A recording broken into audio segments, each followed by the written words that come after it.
Fala pessoal, bom dia, tudo bem? Seguinte, esse vídeo eu tô gravando porque algumas pessoas estão me perguntando sobre o novo governo italiano. Então, o que aconteceu? Hoje eu tô gravando no dia 7 de junho, e ontem, no dia 6 de junho de 2018, o novo governo italiano recebeu o voto de fiducia. O que significa? O voto de confiança, porque nós estamos num sistema parlamentarista na Itália. Então, na Itália, tem toda essa coisa: o primeiro-ministro é indicado, e aí depois ele tem que passar pelo Senado e pela Câmara dos Deputados para conseguir o voto de confiança. Então, temos um novo governo. As pessoas estão me perguntando pelo seguinte, porque é um governo diferente, é um governo que ele foi formado por uma coalizão formada por dois grupos completamente diferentes um do outro. Então, se a gente pega o número de votos apenas, ou seja, quem teve mais votos foi o Movimento Cinque Stelle, que é um movimento, não dá para definir se é de esquerda, de centro-esquerda, porque eles se propõem como um movimento, tá? Um movimento que não tem fins políticos. Na Itália é possível isso é interessante aqui na Itália, você não precisa ter um partido político para poder se candidatar a um cargo. Isso é muito bom porque permite que pessoas podem criar as suas próprias listas. Então eu, você e um grupo de pessoas, a gente não precisa de um partido político. A gente pode criar uma lista e dizer, olha, a gente dá um nome para essa lista, lista dos italianos nascidos no Brasil, e aí vamos então tentar concorrer a uma vaga no Senado, na Câmara dos Deputados. Isso é muito legal. E o Movimento Cinque Stelle, que foi fundado por um ex-comediante chamado Beppe Grillo, ganhou em números absolutos, ou seja, a quantidade de votos, né, a maior quantidade de votos foi para este Movimento Cinque Stelle. Por outro lado, na Itália, se a gente fala em coalizão, ou seja, os partidos, normalmente de esquerda, eles se reúnem e montam uma coalizão, um grupo, para poder se candidatar. E o movimento de direita também fez isso. E ganhou, do ponto de vista do grupo, da coalizão, o movimento de direita, de centro-direita, ganhou na Itália. E aí se tornou uma coisa meio absurda, porque o presidente da república tinha que formar um novo governo. E aí ele recebe todo mundo e é aquela coisa, mas peraí, quem que vai formar o governo? O pessoal do movimento Cinque Stelle que teve mais votos, ou o pessoal de direita, né, de centro-destra, como a gente fala em italiano, que ganhou porque eles chegaram na frente como grupo, como coalizão. Então meio que... E, e o mais absurdo é que são ideologias completamente diferentes. Tá? Então, o movimento Cinque Stelle tem uma ideologia, tinham ideias, tanto que, ao longo dos últimos anos, o movimento Cinque Stelle sempre bateu muito na direita, dizendo que era um bando de vagabundos, de pilantras, enfim. E a direita também sempre bateu no movimento Cinque Stelle, que era um bando de moleques que não sabiam o que estava fazendo, que inclusive, a prefeita de Roma, né, o síndaco de Roma, a Virgínia, tá uma lástima em Roma e é do movimento Cinque Stelle. Então, a direita bateu muito nisso, que eles são incompetentes, porque eles estão acabando com a cidade de Roma, mas enfim. Política, né, gente? Política é assim, você fica falando mal, mal, mal, mal, mas na hora de...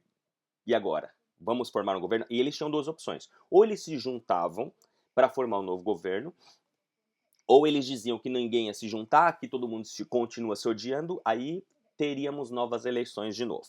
Bom, demorou 3 meses, foram 89, 88 dias, se eu não me engano, e aí finalmente eles chegaram no acordo e criaram um contrato de governo. Então o movimento Cinque Stelle se juntou através do seu representante maior, que é o Matteo Salvini, da Lega Nord, que historicamente é um partido xenófobo, é um partido que tem ideias de querer sair do euro, de querer sair da União Europeia, enfim, de mandar todo mundo embora, aquela coisa toda. O Salvini sentou com Di Maio, que é o representante do movimento Cinque Stelle, e juntos falaram, ok, vamos então fazer esse governo para o bem do povo e o bem da nação. E aí então eles criaram um contrato. Nesse contrato tem lá uma série de coisas que eles propõem para mudar a Itália. E foi então que nasceu esse novo governo, tá bom? O Di Maio se tornou ministro do Desenvolvimento Econômico, o Salvini virou ministro dele interno, enfim, e aí juntos eles encontraram um nome que se chama Conte, que é o novo primeiro-ministro da Itália, tá bom? Ele é um representante de desses dois movimentos diferentes, direita e movimento 5 Stelle. Bom, dito tudo isso, chegamos então no objetivo desse vídeo. Qual que é a grande preocupação dos italianos nascidos no Brasil, que eu prefiro chamar, nós somos italianos nascidos no Brasil, do que esse termo ítalo-brasiliano, mas enfim.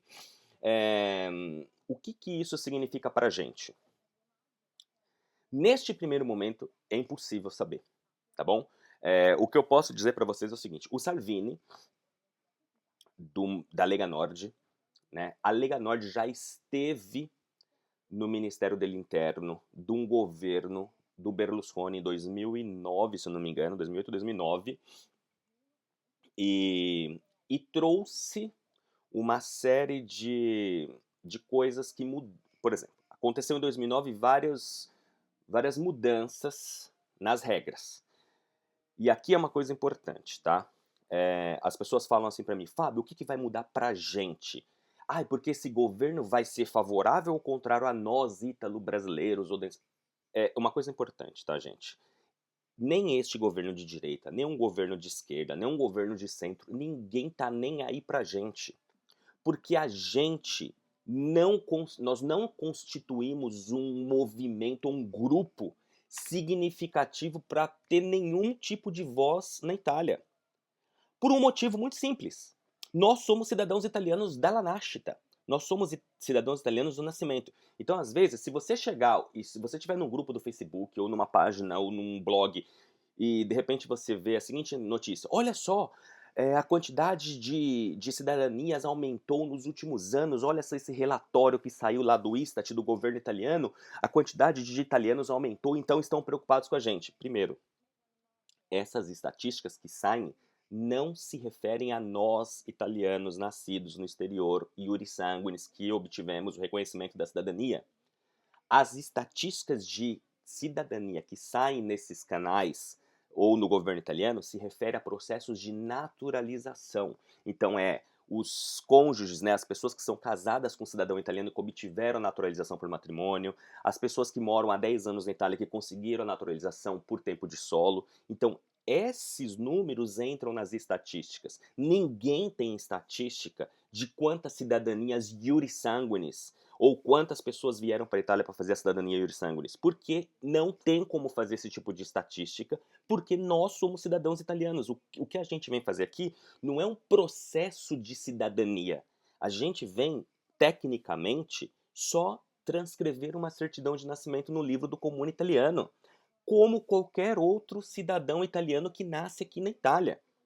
Então a primeira coisa que eu queria esclarecer nesse vídeo para você que de repente não entende muito, é que assim, o governo italiano, assim, desculpe o termo, tá cagando pra gente no sentido de que, nossa, vamos então criar uma política para os italianos não existe isso, tá? Dificilmente vai existir isso porque, repito, a gente representa traço nas estatísticas, então não tem por que o governo italiano perder tempo e dinheiro querendo mudar qualquer tipo de regra pra gente, ok? Por outro lado, existe, e é inegável que a gente não tem como esconder o fenômeno da imigração na Itália. Então existem muitas pessoas que vêm da África, que vêm dos países do Oriente Médio, que estão fugindo das guerras, que estão vindo para a Europa.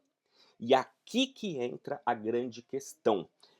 Quando se muda uma legislação ou se cria uma circular para combater ou melhorar esse tipo de fenômeno, isso respinga na gente sem querer querendo. Dou um exemplo. Em 2009, em 2007, quando eu cheguei na Itália, o governo Berlusconi resolveu mudar a forma que era emitido o permesso de soggiorno. Então, você que está chegando agora pode achar que sempre existiu o tal do kit giallo, aquele envelope que a gente vai no correio e manda para fazer o permesso de soggiorno. Em 2006, até 2006, isso não existia. Como que era feito? A gente chegava na Itália, ia até a questura, de manhãzinha, pegava lá, comprava um seguro-saúde na própria Itália mesmo, tirava foto, chegava na questura às 5 horas da manhã e saía de lá normalmente com uma folhinha com a sua foto colada em cima dizendo permesso de soggiorno para fins turísticos. E com aquele documento a gente conseguia fazer residência. Aí o governo Berlusconi resolveu mudar isso, mas não porque estava preocupado com as pessoas que vinham fazer turismo. Existia um déficit na posta italiana, então os correios italianos precisavam de dinheiro. Aí o governo falou: beleza, vamos criar então, ao invés de fazer isso na questura, nós vamos começar a fazer isso nos correios. E as pessoas vão ter que pagar uma taxa de 30 euros para ter um permesso de soggiorno. Foi então que criou-se os envelopes e os kit giallo para o permesso de soggiorno. Veja, não foi pensando no povo, no turista, nas pessoas que precisavam de visto. Foi uma decisão do ponto de vista financeiro. Precisamos de dinheiro para aposta. Vamos criar então o kit giallo permesso de soggiorno. Veja, não era pra gente, mas respingou na gente, porque a partir de 2007, quando eu cheguei aqui, já não existia mais isso, existia o kit giallo. E aí tinha ainda um problema a ser resolvido, porque nós, descendentes de italianos, não podíamos fazer o kit giallo porque não existia uma circular que nos garantia isso.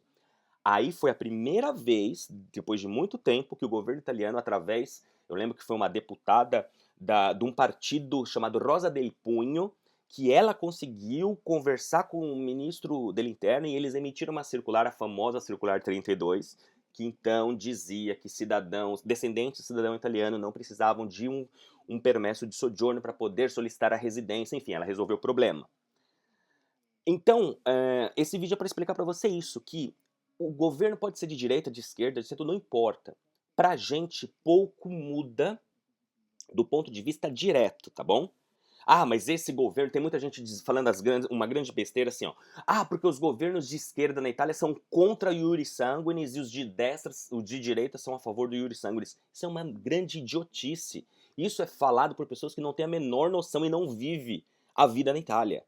A esquerda, porque o que existe é uma discussão, o Balotelli essa semana falou isso de novo, uma discussão que entende-se que crianças nascidas na Itália têm que ter o direito à cidadania italiana. E hoje em dia, crianças nascidas de filhos estrangeiros não têm esse direito até que complete 18 anos. E isso é o que eles chamam de iuris soli, que acontece no Brasil. Todos nós somos iuris soli no Brasil. Então, independente se nós somos filhos de pais brasileiros ou de pais estrangeiros, quem nasce no Brasil é brasileiro. E existe uma ideia de que as crianças aqui que nasçam na Itália, mesmo que sejam de pais estrangeiros, tenham que ter o direito à cidadania italiana desde o nascimento. E eu, particularmente, sou favorável a isso. E aí tem muita gente que não entende de política, nem no Brasil, e aí quer dar o pitaco na política italiana, dizendo por que quem é de esquerda na Itália não gosta de iuris sanguinis? Não tem nada a ver.